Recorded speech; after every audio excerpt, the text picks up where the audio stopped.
What's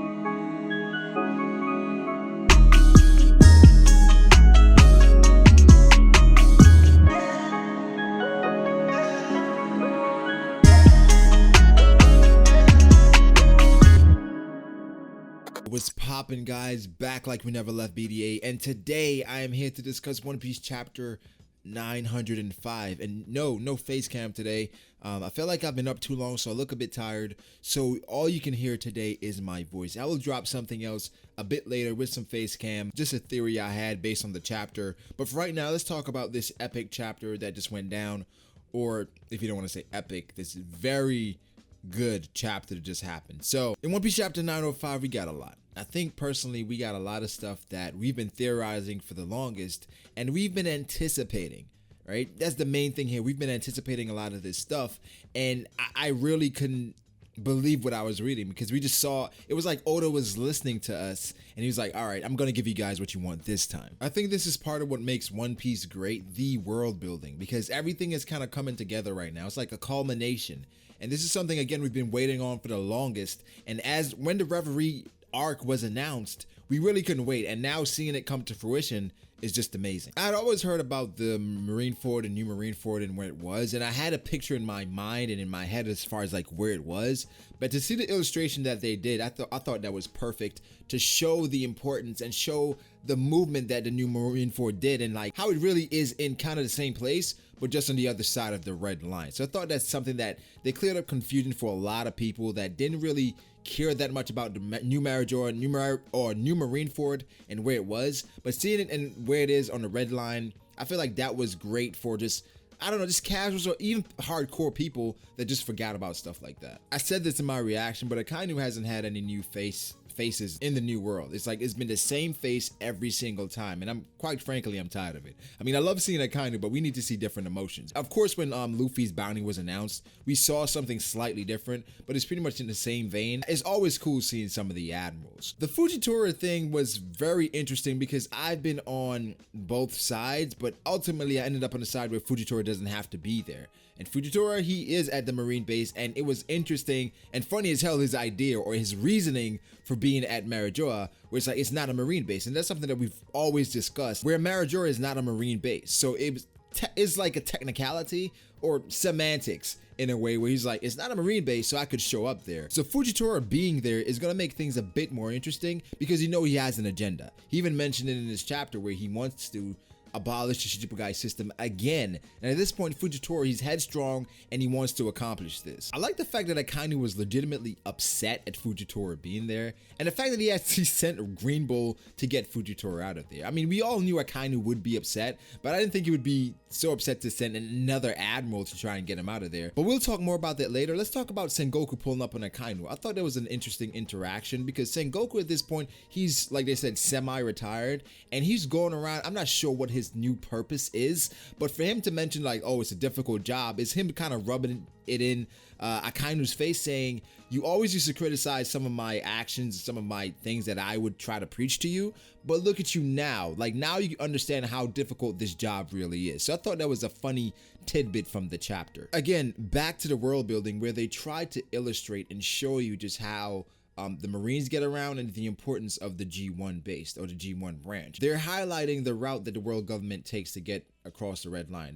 From Paradise to the Grand Line, this is the route that they use. So that may become important in the future. The fact that they're highlighting some of these things, I think is going to come back around where they're letting you know where things are for you to remember in the story. So this is something to definitely keep in mind. How did you guys feel about the bondolas though? Like, or the bondolas, whatever, the things that these guys use to get to the Holy Land, right? I mean, they seem to be pretty sound transportation. That's all I got from it. And that, again, more world building where they're letting us know more about like how things operate. The new kings and queens they showed didn't seem to be particularly interesting. I mean, other than King Tako, which is racist as hell, and Queen Otahime is like doppelganger, or Queen Mororon, right? Whatever her reason is, and comparing her, like, I compared her to Boa Hancock because people are saying she's absolutely stunning, and she is, but I mean, she's no Hancock. She's a little bit more busty than Hancock, but right now I'm talking about trivial things. One of the absolute highlights of the chapter for me was Garp. Garp being in this chapter was something I did not expect. Garp being at the Reverie wasn't something I would expect. Of course, we saw that Kobe was on his way there, so Garp, you could have kind of insinuated or predicted that Garp would be there. But as far as Garp, what we knew that Garp was going to be, he's a trainer and he's like training the new recruits. But in this chapter, he's highlighted as the Marine HQ Vice Admiral and Luffy's grandfather. Of course, I was saying that he was highlighted as that because Shirahoshi was going to call him that. So maybe that's the reason there, but he's donning the black suit again, like in his prime. So I don't know if Garp is on the move again, if he has a new mission now, because from the last time we heard from him, like I said, he was training the new recruits. Maybe he has a new purpose, a new mission, or maybe he knows that something may go down here because we have Sengoku and we have Garp at the Reverie. So things really may get intense at this place going forward. It's always dope seeing Big News because of how much I became enthralled with him in Whole Cake Island. But this guy, after the fake news he delivered about Luffy, I kind of look at him sideways now because you never know what he's really gonna tell. Like, he has an agenda. Clearly, he's trying to sell papers and he's just trying to get whatever his favorite is across to the world. So with Big News, I like him a lot, but you never know what to expect as far as the story. And that's the world government. You really can't trust them. The Fishmen are there, and I'm not sure how I feel about it because I've never liked the fact that the Fishmen were going to be at the Reverie because I don't think it makes sense because of the danger there. Not even the Fishmen, Shirahoshi. Like, we know what Shirahoshi is, and some people know what Shirahoshi is. So for her to be just above land, initially I said she shouldn't have gone, right? But there were things in this chapter that made me say, okay, I understand why she had to go now. Of course, one is the negotiation between the countries to let them know that, hey, we're bringing somebody or our princess, our young princess, our mermaid princess up above for you guys to negotiate and talk about stuff. So we expect the same respect. We don't want you to kind of think of us as lowly fishmen. We want to be talking to you on an equal playing field. I'll come back to Shirahoshi in a bit, but I want to talk about Stelly for a while. Now, Stelly as a kid, Stelly was an asshole, right? He was a dick. He was not a good person. And as he's gotten older, he's the same person. He's the same person, but he's more so of a coward, a bitch. He's just that's what he is, right? But Stelly at this point, he's scared of everything. He's scared of Garp. And I don't know if Garp reminds him of Sabo, because Garp is kind of rebellious, Sabo is kind of rebellious. And Garp, this chapter reminded me a lot of Luffy, where he just says what he wants. But the maturity showed there where Garp was like, you know what, I probably shouldn't have said some of that stuff. So that was cool seeing that from Garp. It's always great seeing Garp in real time. Of course, I'd like to see more from his flashback, but seeing Garp in real time is cool. Of course, I have my qualms with Garp as far as like the whole Ace saga, but Garp as a character, I really do enjoy him whenever he's in the story. Getting back to Shirahoshi though, and her entire reason for going above water, I think it all made sense to me in that panel where she saw the sun and seeing how excited she was for the sun. She was telling everyone about it, and it made me think back to when Luffy was on Fishman Island, when she asked Luffy, can you take me above, can you take me to a forest? She even asked Garp that in this chapter, and it really made me think about what Otohime was fighting for. This is what she wanted. She wanted people, fishmen and humans, to live hand in hand, and she wanted her family to be able to live above ground. And at this point, it's coming to fruition. We're not sure how it's exactly going to go. They're going to talk about it. But Shirahoshi, her excitement, her joy, just how she felt and she reacted to sunlight, something as simple as that for us or for them that live above water, it was great. She was crying. She was crying at just seeing sunlight and seeing exactly where they came from and all that the fishermen had to fight for just for this moment. I think that's an amazing and epic thing in One Piece. We have gotten to the place where fishmen, of course, we're not sure where it's going to go from here, but fishmen, they're above the sea and they're not in chains. We've made progress. And of course, some people equate fishmen to black people because of the racism and slavery and things like that.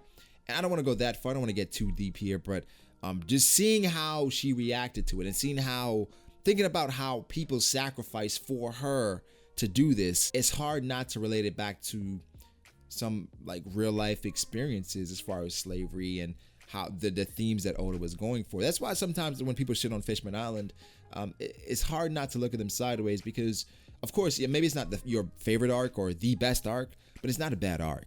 It had a lot of great things about it, and this is one of the, I guess, the current events that we can double back or come back to, and this is because of what happened in Fishman Island. So I absolutely loved it. Let's talk about Green Bull for a bit. And Green Bull, there's theories out there as far as Green Bull being a female or Green Bull's motives or what Green Bull is going to do, his personality. And in this chapter, it's a lot of slang from what I've been reading from the different translations, for him to send Greenbolt to apprehend Fujitora, he couldn't have been serious, because two admirals going at it, it's not going to be a short fight or an easy. So they knew better. I kind of knew once Fujitora was there, he really couldn't do anything about it. So he was just sending Greenbolt like, yo, go stop him, tell him to leave. You know, Fujitora has a mission, so he's not going anywhere. I mean, of course we didn't see Green, but we saw his silhouette, which was very interesting. He seems to have long flowing hair. Again, he speaks in Ebonics, not Ebonics. He speaks in slang. In a way, so he seems to be more carefree. I have a few theories as far as like what I expect Greenbolt to be, and things that I got from what he said. But of course, the main thing is Fujitora and the Shichibukai system. The only way he can pitch this idea is if he has something in the bag. And then with Vegapunk, he has something in the bag. And for me, again, I'll have a video about what I think these things are. But him having this in the bag is a huge thing for him because, again, he hates the system. So whatever happens with Fujitora is going to be interesting going forward, because then we're going to see exactly more of Fujitora's personality, how the world government reacts to it, and how everyone at the Reverie reacts to his pitch, because I think it's a great pitch if you have something to supplement it. So we don't know exactly what that is yet. You may have an idea, but we don't know exactly what it could be. But Vegapunk had a breakthrough. Anything related to him being in the newspaper, and it could. There's no way to say for sure, but it definitely could have something relating to that. But if it did, he wouldn't necessarily have to make that pitch. So probably not, but I think it's interesting timing here where Vegapunk makes a breakthrough. He's in the newspaper and Weevil's in the newspaper when Fujitora is trying to abolish the Shichibukai system. So there's a lot going on here that we can talk about, but it's really interesting. It really is interesting to talk about. The final act of the chapter is pretty much the Revolutionaries, and it seems like all the women are at one place when all the men, they're making moves. We saw that Morley, we didn't actually see Morley, but Stelly said he saw a giant, and it makes sense for Morley, who can go inside of things with his devil fruit, to be there. And we saw Sabo has infiltrated, and he's actually guarding Stelly. I think that's perfect and so ironic for Sabo to be guarding Stelly. And also we saw the Crow guy, so that's interesting to see the Crow guy. He's still around, and the thing is, he's so unsuspecting. In a way, it was like he's hiding in plain sight, right? So for the Revolutionaries, they're making moves. We didn't see what Dragon is doing. I remember someone had said that there's a lot of wind blowing in the actual chapters. As you go through the chapter, you notice there's wind blowing time and time again. So more Reverie, more Dragon being a wind Logia theories are going to definitely stem for this. But for me, the Revolutionaries, they're making moves, they're infiltrating. I did not expect that. I expected them to basically strike from afar. I actually said Sabo could sneak in. I said Dragon wouldn't go there, but Sabo would sneak in. But at this point, we just have to wait and see exactly what happens. But the Revolutionaries are there. They're ready to move. They're putting people in position. And I think it's going to be amazing. So, guys, let me know what you thought about this chapter. I thought it was like an 8.5 out of 10. I think they really touched on a lot. We got a lot of old characters. We got some new characters, but I mostly cared about the old characters. Seeing some of the comedy was on point. The action was great. As far as, like, action, we got more dialogue than anything, so not really action. The dialogue was amazing. The more information we got was amazing. The illustration and the art was fantastic. So guys, let me know what you thought about this video. Like this video if you did. Subscribe to the channel if you have not. That would be dope, and I'll catch you guys later. Peace.